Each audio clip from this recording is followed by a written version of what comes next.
Hello students, कैसे हैं आप सब लोग। आशा करता हूँ कि आप अच्छे होंगे। I am Naveen, welcome to my YouTube channel basic maths on tips. और इस वीडियो में मैं करने वाला हूँ क्लास 10 चैप्टर ट्रायंगल का एमसीक्यू। तो चलिए शुरू करते हैं। देखिए क्वेश्चन में हमें दिया है in the figure ABCD is a parallelogram. तो यहाँ पर ABCD एक पैलोग्राम है। AE divide the line segment BD in the ratio 1:2। तो यहाँ पर AE जो है वो BD को 1:2 रेशियो में डिवाइड कर रही है।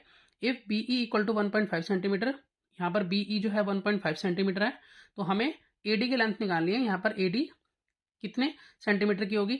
यहाँ पर हमें 4 ऑप्शन गिवन है। तो सबसे पहले हम क्या करेंगे, यहाँ पर एक तो ये ट्रायंगल है AOD और एक है BOE।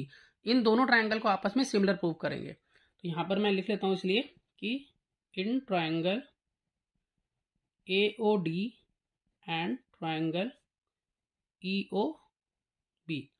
EOB ये छोटे वाला हो गया और AOD बड़े वाला हो गया। यहाँ पर जितना भी ये वाला एंगल होगा उतना ही ये होगा। ये दोनों एंगल एक दूसरे के बराबर होंगे। अब आप पूछेंगे कि क्यों बराबर होंगे एक दूसरे के। तो यहाँ पर हमें बताया गया है कि ABCD एक पैलोग्राम है। इसका मतलब यहाँ पर AD और BC क्या है, एक दूसरे के पैरेलल है। तो जब AD और BC एक दूसरे के पैरेलल है तो AD और BE भी एक दूसरे के पैरेलल होगी। तो यहाँ पर ये पैरेलल लाइन हो गई। तो इस तरह से ये AE जो है ये यहाँ ट्रांसवर्सल बन जाती है। तो जब ये ट्रांसवर्सल लाइन है, देखिए इस तरह से ये यहाँ ट्रांसवर्सल लाइन बनेगी, तो ये वाला एंगल और ये वाला एंगल एक दूसरे के इक्वल होगा, जिसे हम कहते हैं अल्टरनेट इंटीरियर एंगल। उसी तरह से ये वाला जो एंगल होगा, ये वाला एंगल इस वाले एंगल के इक्वल होगा। ये भी अल्टरनेट इंटीरियर एंगल है। तो हम यहाँ पर लिख सकते हैं कि एंगल ADO यानी कि ADO ये वाला एंगल इक्वल होगा एंगल OBE के। ये वाला एंगल इसके इक्वल होगा। और उसी तरह से एंगल OAD इक्वल होगा एंगल OEB के। ये दोनों ही एंगल जो हैं वो अल्टरनेट इंटीरियर एंगल्स हैं। इसमें हम एक तीसरा एंगल और लिख सकते हैं जो कि ये होगा। देखिए ये हो गया वर्टिकल अपोजिट एंगल। तो यहाँ पर हम लिखेंगे एंगल AOD इक्वल होगा एंगल BOE के वर्टिकली अपोजिट एंगल।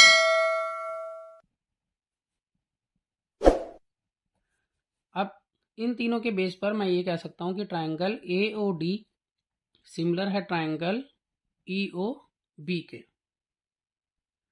और इसमें हम रीजन लिख देंगे कि by AAA angle angle angle condition से। तो जैसा कि आप जानते हैं कि जब दो एंगल सिमिलर होते हैं तो उनकी साइड्स का रेशियो जो है वो भी इक्वल होता है। तो हम यहाँ लिख सकते हैं कि यहाँ पर OB जो है OB अपॉन में OD का जो रेशियो होगा वो BE अपॉन में AD के इक्वल होगा। देखिए OB और OD इन दोनों का रेशियो और साथ में ये BE और AD का रेशियो सेम होगा। हमें और तीसरे की जरूरत पड़ेगी नहीं, AO और OB भी होगा सेम, लेकिन इसकी जरूरत नहीं है हमें। इसी से हम निकाल सकते हैं। हमें जो है यहाँ पर AD निकालनी है। अब सिर्फ हम यहाँ पर जो भी हमें गिवन है वो लिख देंगे। तो OB जो है वो 1 है और OD जो है वो 2 है। उसी तरह से BE जो है वो 1.5 गिवन है हमें और AD हमें यहाँ निकालना है। तो यहाँ पर हम चाहे लिख सकते हैं कि if 2 triangles are similar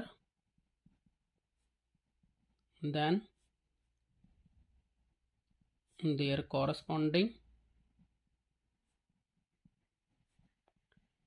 sides are proportionate।